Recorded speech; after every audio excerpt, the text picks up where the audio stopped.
নমস্কার বন্ধুরা, মধুমিতা কিচেনে আপনাদের সবাইকে স্বাগত। আবারও চলে এলাম নতুন একটা রেসিপি নিয়ে। আজকে বানাবো শাক কচু দিয়ে একটা ঘন্ট। এটা কী শাক বলতো? তোমরা যে শাকটা চিনে থাকো অবশ্যই কিন্তু কমেন্ট করে জানো। আমি কিন্তু বলবো না তোমাদের এটা কী শাক, আর তোমরা দেখি কী শাক এটা তোমরা চিনো। যাই হোক, চলো এবার শাকগুলো আমি বেছে নিই, এবার কেটে নেব। দেখো আমি শাকগুলো কিন্তু বেছে নিয়েছি, দিয়ে এবার আমি ছোটো ছোটো কেটে নেবো, কারণ শাকের মধ্যে কিন্তু অনেক রকমের ঘাস থাকে, তাই জন্য শাকটা কিন্তু অবশ্যই বেছে কিন্তু কেটে নিতে হবে। চলো আমি শাকগুলো কিন্তু কেটে নিয়েছি। এখানে আমি কচু, আলু আর বেগুন নিয়েছি একটা। যাই হোক, এবার চলো আমি এটাকেও কেটে নিই। চলো কচুটা এবার ছাড়িয়ে নেব আমি।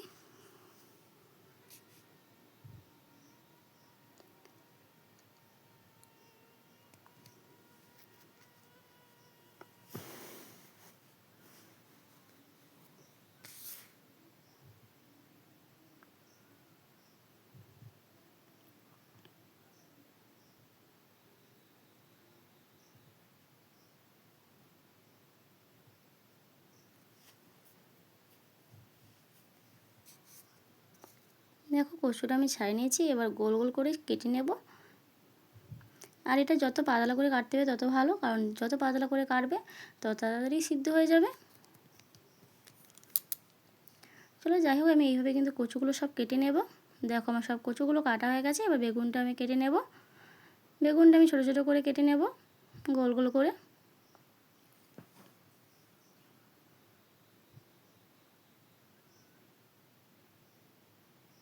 দেখো এইভাবে কিন্তু বেগুনটাও কেটে নিচ্ছি।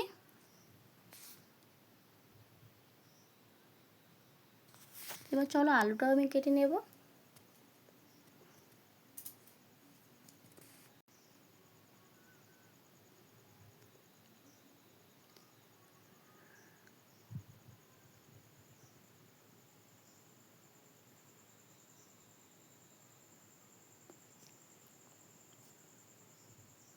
দেখো এবার আলুটা আমি ছোটো ছোটো করে কেটে নেব।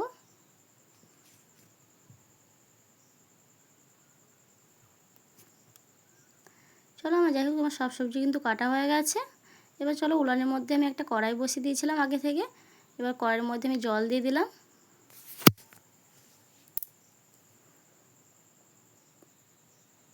জলের মধ্যে আমি কচু আর আলু আর বেগুনটা দিয়ে দিলাম সিদ্ধ করার জন্য।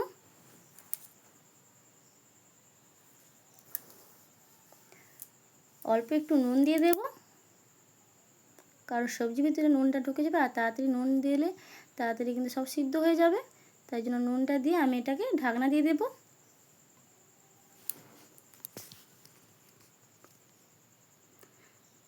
দেখো 5 মিনিট পর দেখো আমার কিন্তু কচুগুলো সিদ্ধ হয়ে গেছে। আমি কিন্তু এখানে 5 মিনিটের জন্য সিদ্ধ করতে বসেছিলাম। দেখো 5 মিনিটের মধ্যে আমার কিন্তু সুন্দরভাবে সিদ্ধ হয়ে গেছে, দেখতেই পাচ্ছ। চলো এবার নামিয়ে নেব।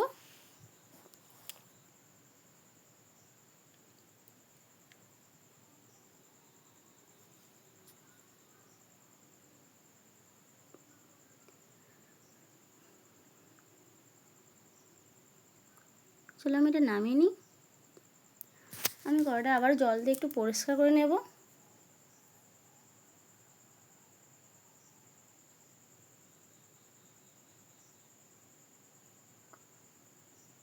চলো কড়াইটা আমি পরিষ্কার করে নিই।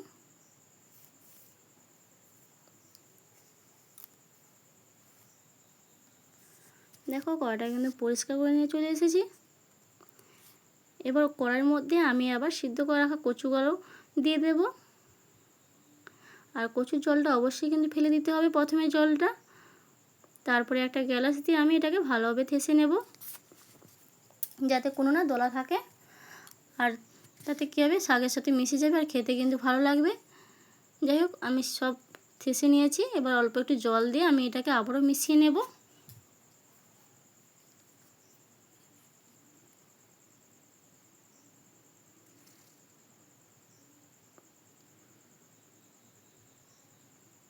মিশানো হয়ে গেছে। এবার চলো আমি শাকগুলো কিন্তু আগে থেকে ধুয়ে কিন্তু পরিষ্কার করে রেখেছিলাম, আমি শাকগুলো এবার দিয়ে দেব।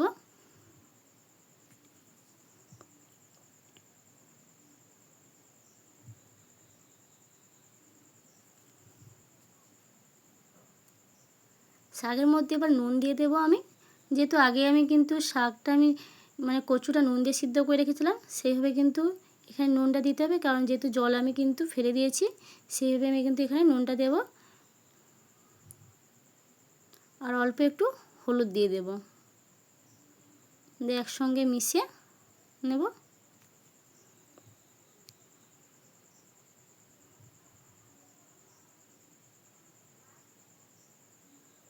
চলো একসঙ্গে মিশিয়ে নিই।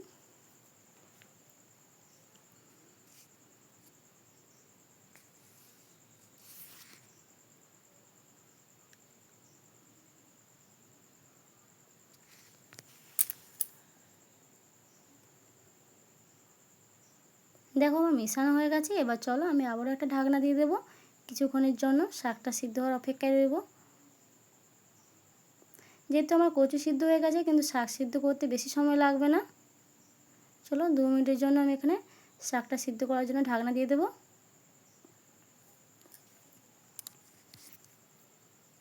দেখো 2 মিনিট পর দেখছি আমি শাকটা কেমন সিদ্ধ হয়েছে। দেখো শাকটা আমার কিন্তু সুন্দরভাবে সিদ্ধ হয়ে গেছে, তোমরা দেখতেই পাচ্ছ, দেখে বোঝা যাচ্ছে খুব সুন্দরভাবে সিদ্ধ হয়ে গেছে।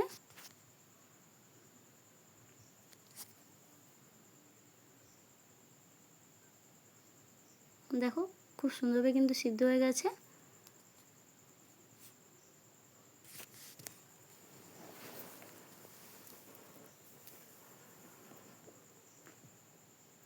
চলো এবার নামিয়ে নিই।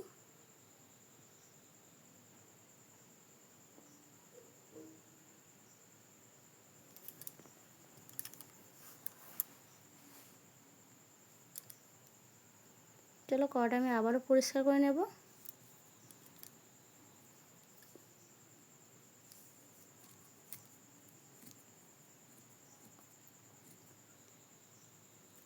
চলো আমি কিন্তু কড়াটা পরিষ্কার করে নিয়ে চলে এসেছি।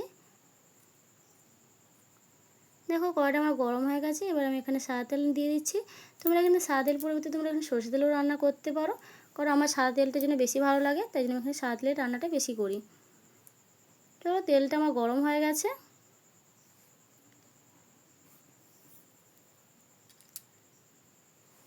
আমি এখানে তরকারি বড়ি দিয়ে দিলাম। এটা কিন্তু আমাদের বাড়িতে বানানো তরকারি বড়ি, আর শীতকালে আমরা বড়িটা দিয়ে রাখি আর সারা বছর খাওয়া হয়। চলো যাই হোক, এটা আমাদের বাড়ির বড়ি। বড়িটা আমি ভালোভাবে ভেজে নেব লাল লাল করে।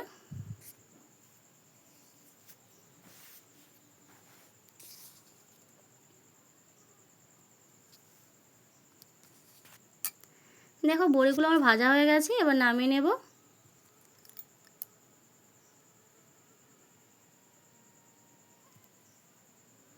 এবার ওই তেলের মধ্যে আমি 2টো শুকনো লঙ্কা ফোড়ন দিয়ে দেব।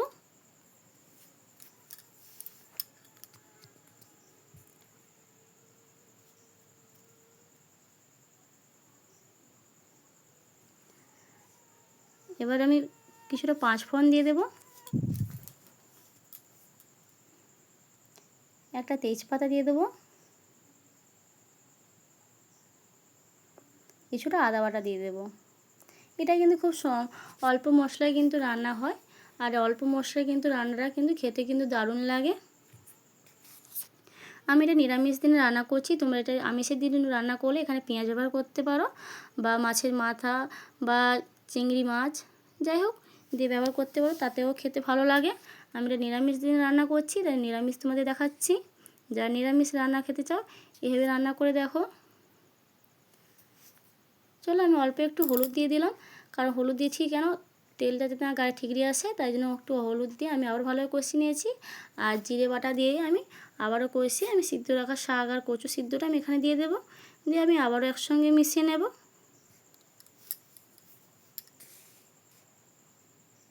আর আমার রান্না তোমাদের কেমন লাগে অবশ্যই কিন্তু কমেন্ট করে জানো, আর যদি ভালো লাগে লাইক সাবস্ক্রাইব করে পাশে থেকো।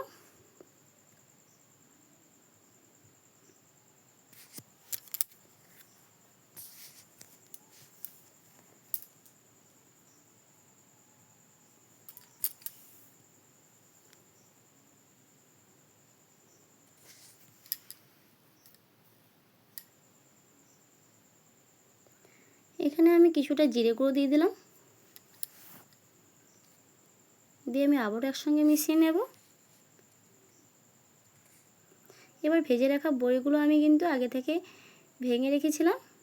দেখো বড়িগুলো আমি দিয়ে দেবো, আবারও দিয়ে মিশিয়ে নেব।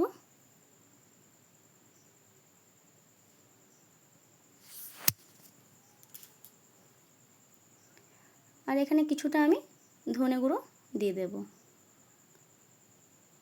দিয়ে আমি সব মশলা একসঙ্গে মিশিয়ে নেব।